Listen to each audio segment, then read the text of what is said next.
Надеюсь, вы все уже, все желающие, скажем так.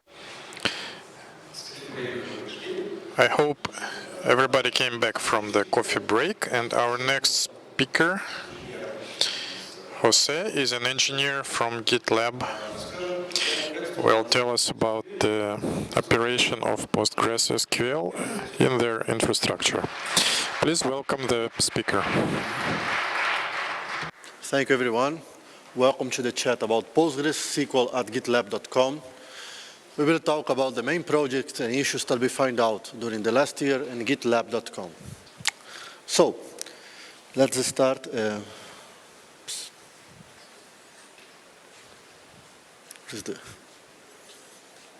not working.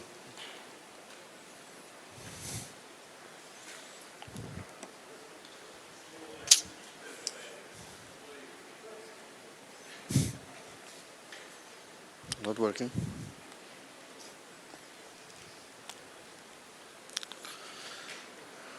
No.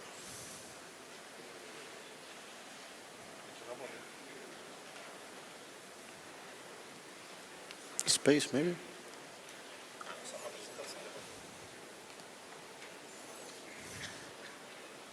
I can go here, no problem. No. All right, my name is Jose Finotto. I work with the infrastructure team. I joined the company in September of 2018. That time the infrastructure team was around 8 to 10 persons. Nowadays we are over 45. And GitLab itself changed a lot. We were in my time around 300 employees. Nowadays we are over 1,400. And yes, about me. I have large experience in big organizations, always working with infrastructure and specialized in relational databases, working for more than 10 years with Postgres.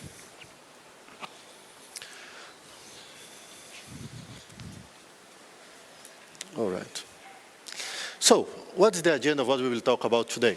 I will explain a bit about GitLab, principally how is our infrastructure or scenario, what is the team that works with me, what's the architecture that we have there, how it was in the beginning of the last year and how we end up the year with pretty significant changes, and as well some problems and goals that we find out, and some principal projects that we executed, like some changes in the PGConf architecture, and as well about the Postgres checkup and another solution that we have for performance, that is the JoBot and database lab that I will explain more in detail later. Okay, talking a bit about GitLab. Who knows here about GitLab? All right. Who uses GitLab here? Great. See a lot of people, I'm happy. So basically, GitLab is a company, an open core company that develops solutions for make easier the life cycle software development. We have our own version of Git control source code, and we have plenty of features to make the development easier. CI/CD, meaning continuous delivery, continuous integration. We have geo-redundancy, and plenty more features. Also, one thing that I really like in GitLab are our values, something that one of the reasons that I chose the company. First value that we have is collaboration. We work asynchronously. We have people all around the globe, different time zones, and basically, we don't meet every day together. So, how we manage this?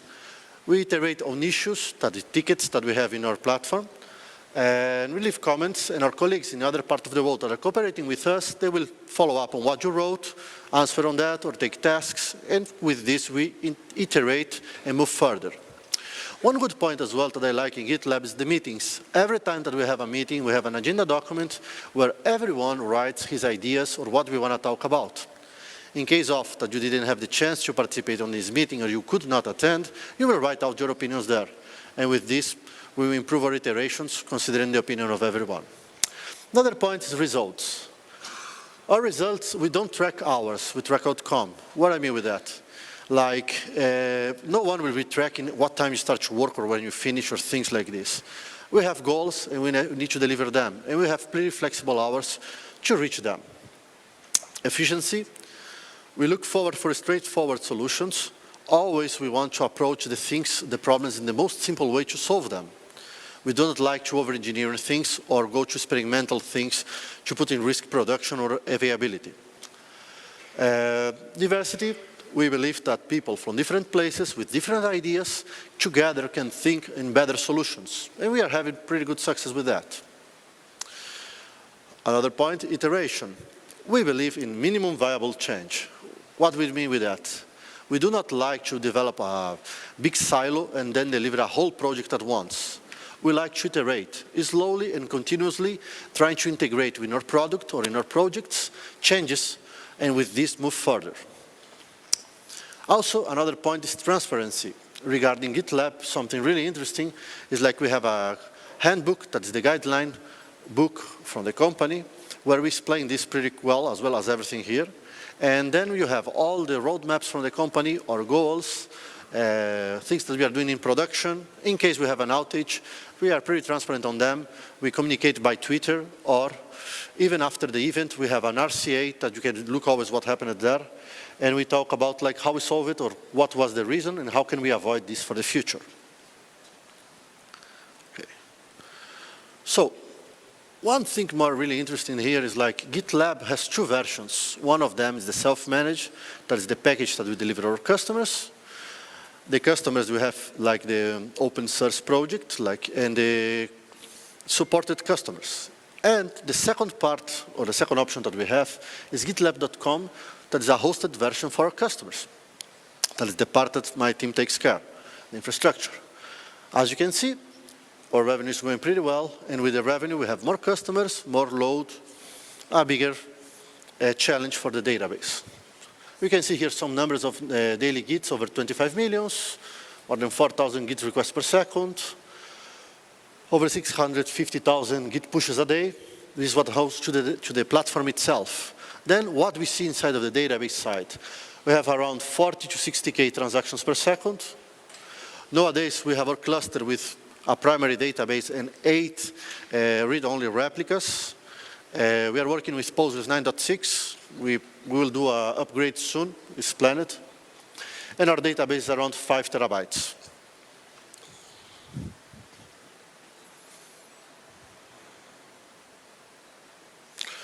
Okay, I would like to talk now about the team. I have the pleasure to collaborate with two companies that know a lot about Postgres.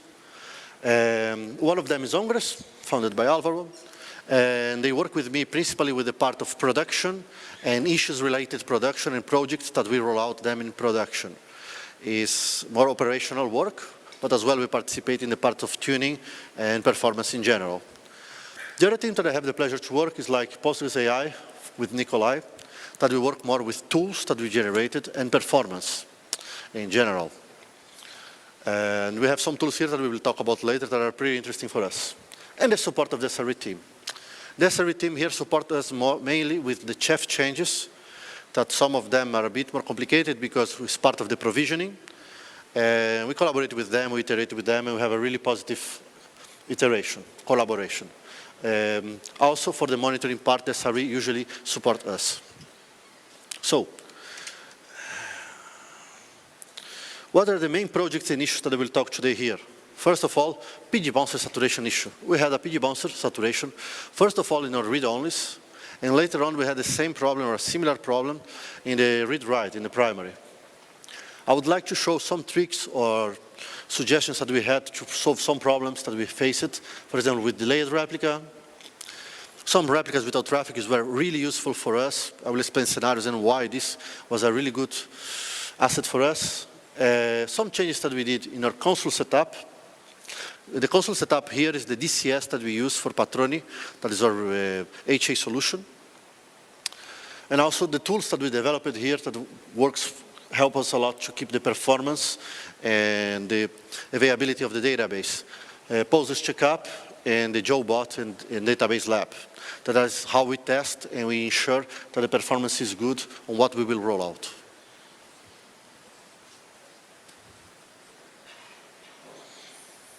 All right.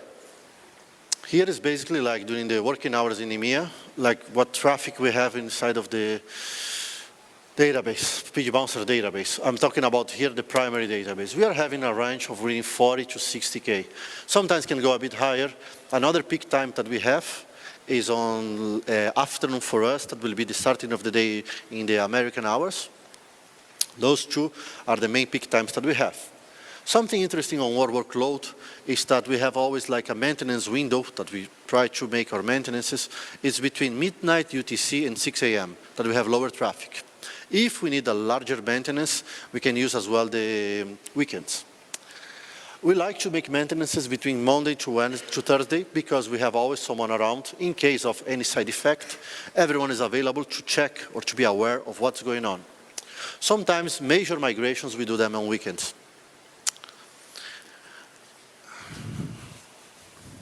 Okay. Well, here comes an interesting graphic. As we know, PG Bouncer is a single-threaded application, and we faced saturation, as I mentioned it. What is the saturation that we have? We have too much queries going on a single core, being PG Bouncer a single-threaded application, and what we saw, when we reach a point over 85% of saturation, the performance starts to get bad.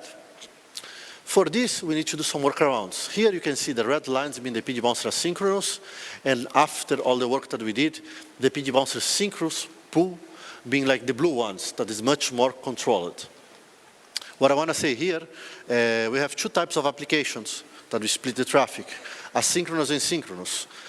Synchronous applications for us is like API, the main consumer, and for us asynchronous is sidekick jobs, for who knows a bit more of the internals of GitLab.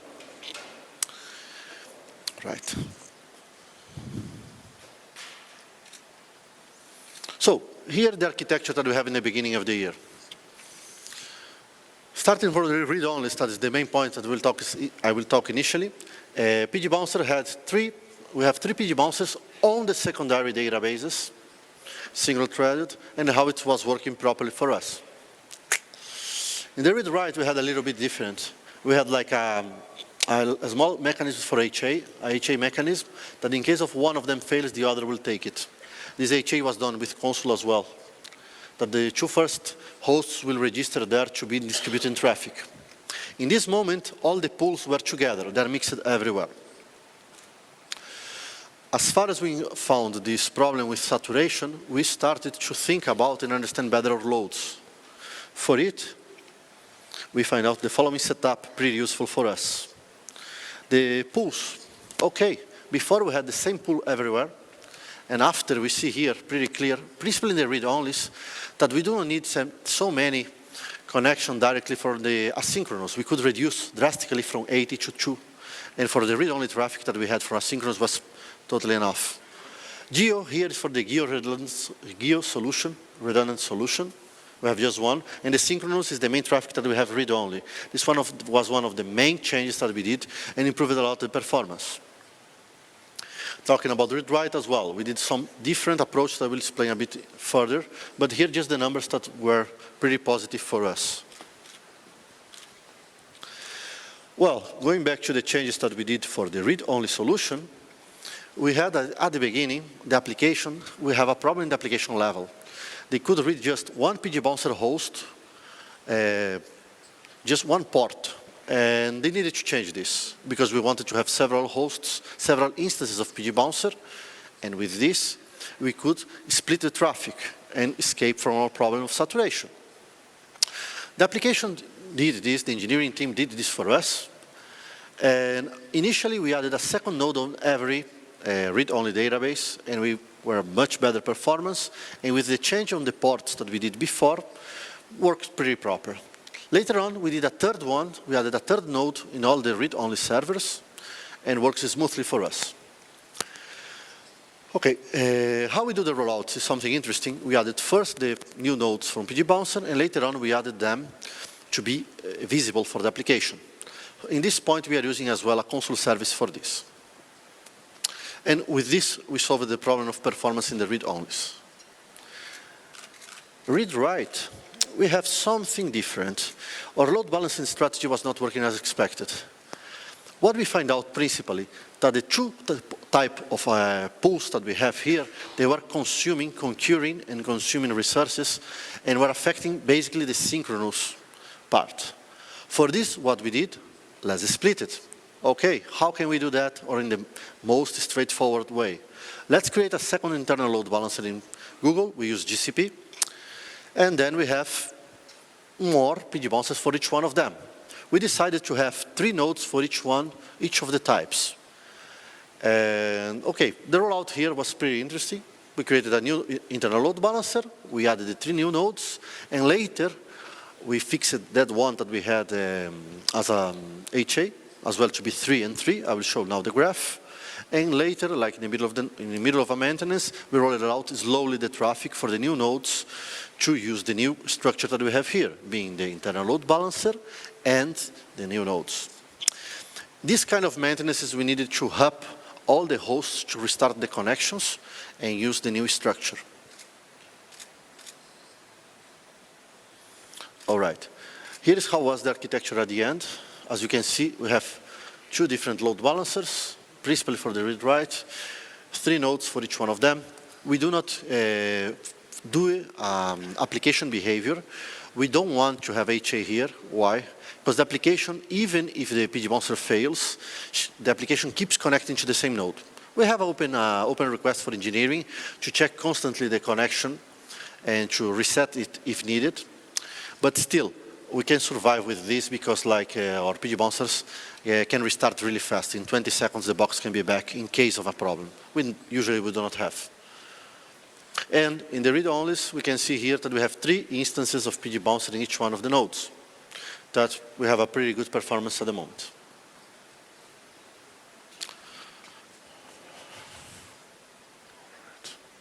All right, delayed replica. Basically, what we have here, we have a replica node in the cluster that doesn't receive any traffic and receives the walls with some delay to be applied. When or why this help us? Easy. When someone does a mistake and does a delete in production, okay, we do not connect to the database and execute delete, but sometimes we have a corner case in the logic that could delete something accidentally, or someone did by application a delete that was accidental. How we will solve this in the past? We will have to restore a backup, go to a point-in-time recovery to find out before the delete what was the status of that, and then try to provide a export in SQL or somehow to get that rows or table or object that was deleted. With this approach, it's much easier. We can just simply connect to the database that is with the delay and see the object there. And then we can save a lot of work with this, and we can restore much faster the problem that we had with the delete, with accidental delete or so on.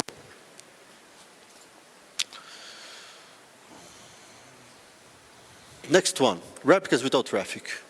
Okay, using Patroni, we have the chance to use some flags in the configuration to use no failover and no load balancer. How this help us? No failover means this node will never be promoted as a primary database. And the second one will not receive traffic. Why we don't want to receive traffic? Because sometimes, depending on the traffic that you have in one read-only replica, could impact the replication. So, then this node could be not the best candidate to be used at the second. This is just a security measure. Why? In the past, we were like a bit tight in the number of nodes that we had with the read-only replicas for the read-only traffic, and we had a hardware failure, let's say. And what we have to do, we need to spin a new host, make it restore, make it become a read-only database, and when this was ready, we could add back this to the cluster. And we had a degradation in performance for a few hours till this node will be back. Having this approach, the node is there, is ready. In case of a failure, we can add this node quickly, and in question of minutes, we wouldn't have any problem in the platform or in the cluster.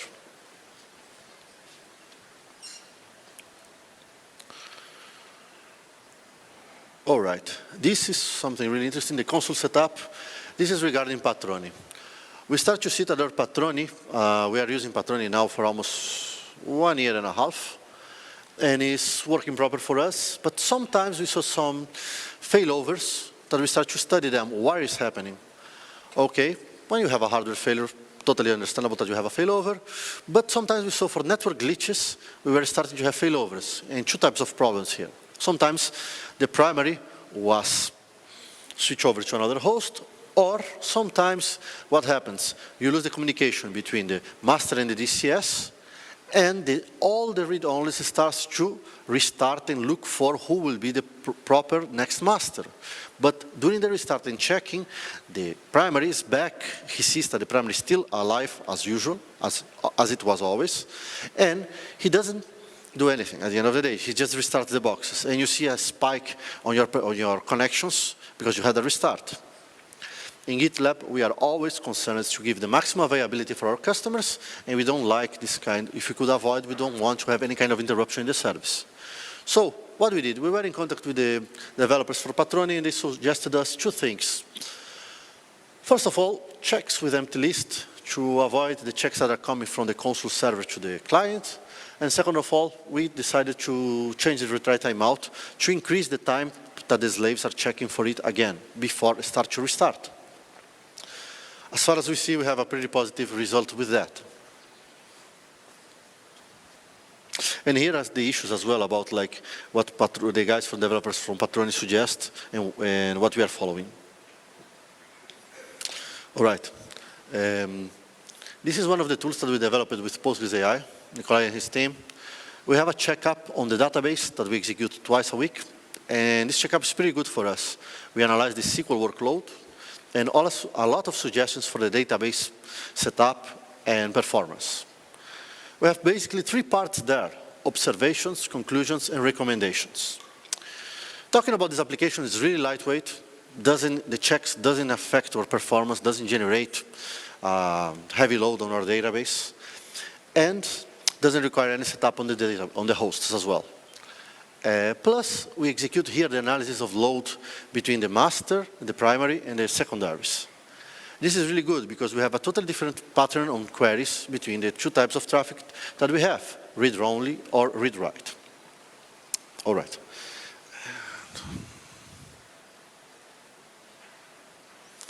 So in GitLab, we execute this, as I mentioned, 2 times per week.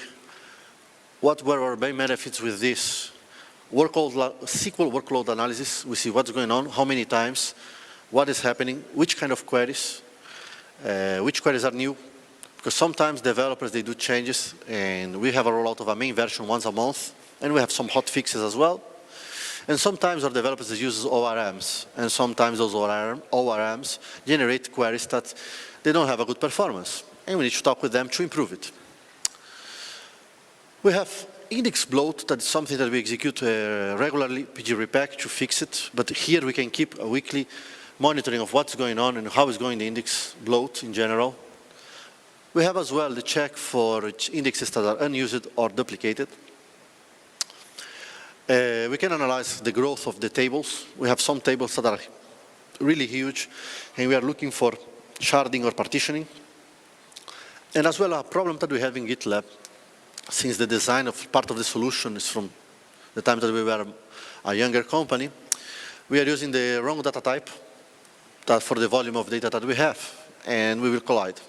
Means like we are reaching the maximum data possible on the data type, and we need to do a migration for that. So here we have a really good hint on saying how much time we have for it. We are attempting to fix this probably in the next months, but first we want to do a migration of major version of Postgres to make it without downtime. And the best part here is the history that you have on setup of parameters or on queries. We can check the history of what happened 1 month ago or 6 weeks ago and see if we have a pattern on queries that are repeating or not, or what fix was applied and what changed, and so on. Now I would like to show you how we see this issue or the report generated. Here is just a basic report like from the generated recently in the 26th of January. And some points here is like altered settings are a really good point to see. Auto vacuum in really detailed explanations. Stat statements that I like to always have a look. Unused indexes. And the top 20 queries by total time I think is awesome. That's something I want to show a bit more in detail because we use quite constantly with the development teams or with the engineering teams to show them what's going on and what we think we should improve. This is one of the examples. We can see here a query. We see the total number of calls that we had. That you see that this was in a primary database, and the total time and the number of rows and so on. One thing I really always like to look here is the total time consuming. That you see that sometimes some statements can consume a lot of resources on the host.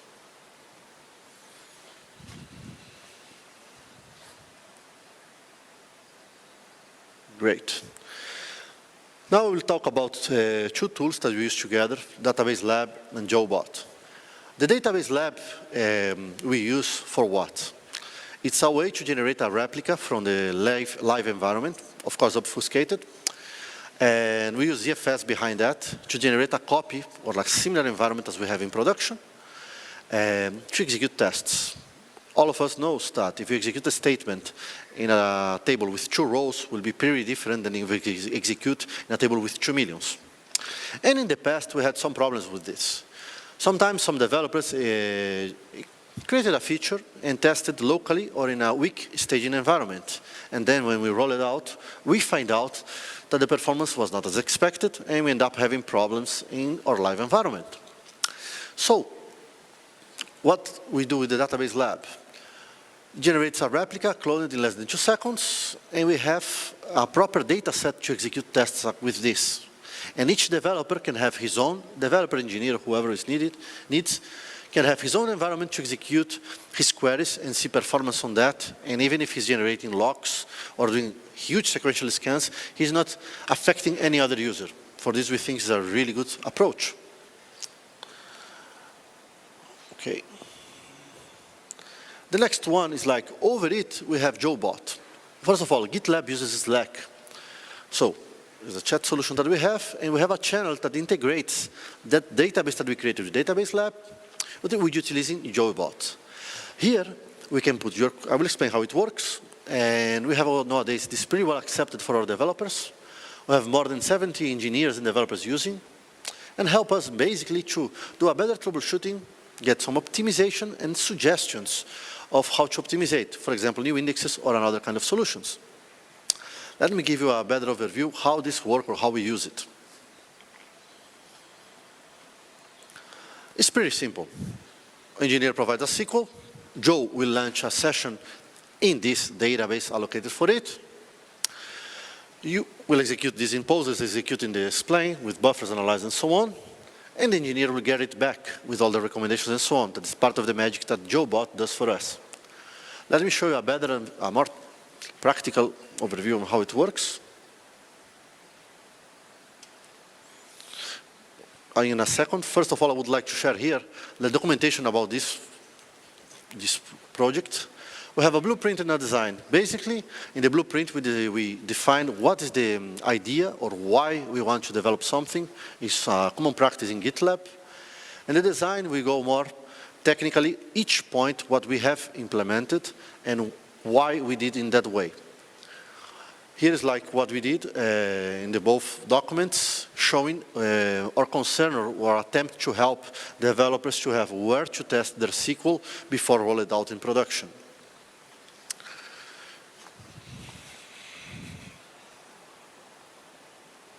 Here a clear example of how it works. Recommendations, you put explain, the plan there, the recommendations.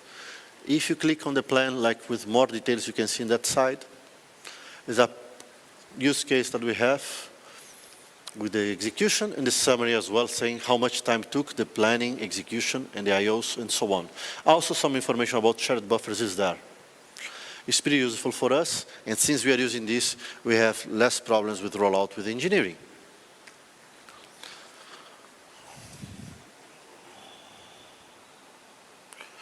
And here is the cycle optimization life cycle. We have a little graph to show what we are doing with GitLab, using JoeBot, using ZFS, and Postgres, of course, and with the API, the integration that we have between the developers, using JoeBot that behind uses the Database Lab and the whole life cycle that we saw here. That is available in an open source for everyone that would like to use it. All right.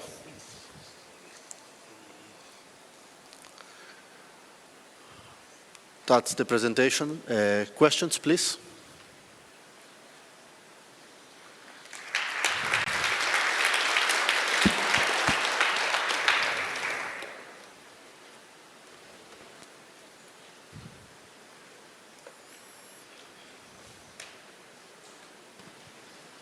Well, then I ask my first question. Why do you choose to use ZFS instead like native solutions like LVM? In case we're using ZFS for the generating the database lab, it's faster. The main point is speed. Can you provide some numbers like Yes. how much faster than LVM? Yes, like I mentioned it here, we restore a database in 2 seconds, 5 terabytes. LVM, when we use it, was much longer for our testing. Okay, thank you. Please.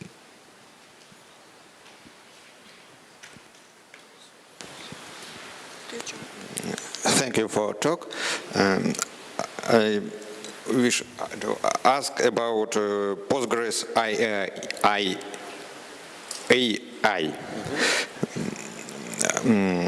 Can you speak more about how 5 terabytes database can be cloned in 2 seconds? We are talking about here that we have the snapshots already and we restore them in 2 seconds. This is what I mentioned with 2 seconds here. That we can generate an environment. Let me explain something here. When you have a snapshot of a database, in the case that we are talking about, you can have environment ready. Like you shut down you will close your database in a synchronous mode, and then you can have this available pretty fast. It's one of the reasons that we use this a ZFS snapshot for it. Thank you. Ну, в общем, у них есть ZFS-ные снапшоты, и они сразу с него стартуют новую базу, что-то там быстро делают и сносят. So they have a ZFS snapshot and they start the database from it and they do something starting from there. Well, I don't think they would use a consistent one. And what is the consistency done by the atomicity of the snapshot?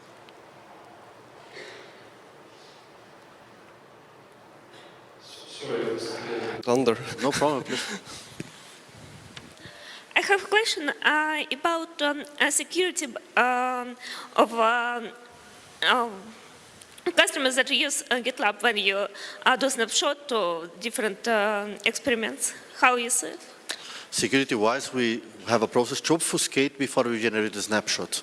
So we don't leave data about the customers or about the project itself. We have to obfuscate part of the data, then we generate the snapshot. It's an internal process before we generate it. It's how we cover this point of security.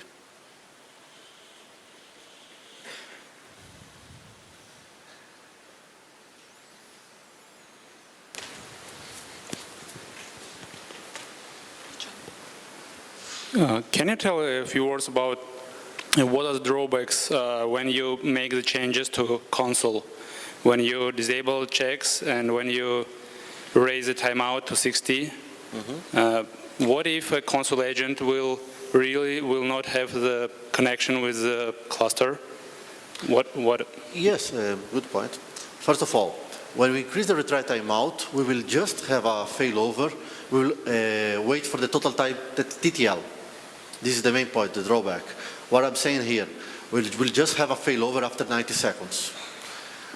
But there's a trade here. We need to think about, like, what is better for us? Having each 3 weeks, once a month is what I'm having now. Restart of all my read-onlys or failover of my primary, or I will make sure that will be respected my TTL. And yes, instead of have a failover maybe in 30 seconds, I will increase this to a minute or even 90 seconds, that is the actual TTL, and then we'll execute the failover. It's a trade. For the number of times that we have seen a failover in like last year, I think once was regarding a hardware failure that really we should respect the TTL, and in other cases was just network glitches. That is the main problem that we are having. So we chose to keep this configuration, this kind of setup, to avoid the network glitches. That is a more recurrent problem. The second point is like the checks. The drawback on that is like we are not executing the checks from the side of the console server in the client. And it's what Patroni, that's the solution that we use, recommends. So we are pretty satisfied with that, since the main reason that we're using console here is for Patroni, being the DCS for the solution. Okay. Thank you for the talk. I wanted to ask if you maybe investigated the reason of poor performance of PG Bouncer. The reason of? Poor performance of PG Bouncer. Sorry, I don't understand. The reason of what? Sorry. Poor performance of PG Bouncer. Well, at the end of the day, it was not poor performance. It's like PG Bouncer is single-threaded, so when we reach the limit. So it's the number of connections that you are throwing on a single thread. And also, maybe a way to improve this would be like the performance of the cores that you have, because just one of them that you will use. But like we are using GCP and we have limited options of the kind of host that we can use. So we understand this as a hardware limitation, wouldn't be the performance on PG Bouncer. And one thing that we are thinking about to use in the last version of PG Bouncer that we did upgrade is the reuse ports, to use more internal processes, threads internally of PG Bouncer.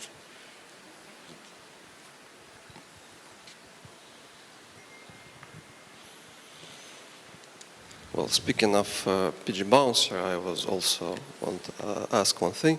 I was looking at that horrible map of PG Bouncers in PG Bouncers, and will you consider, at least in staging or test, using Odyssey We are doing some as a tests. replacement? Yes, we are doing tests for some time, and we are in contact with them, and we are facing some unexpected behaviors, and we are troubleshooting this at the moment. I think PG Bouncer team should be worried already.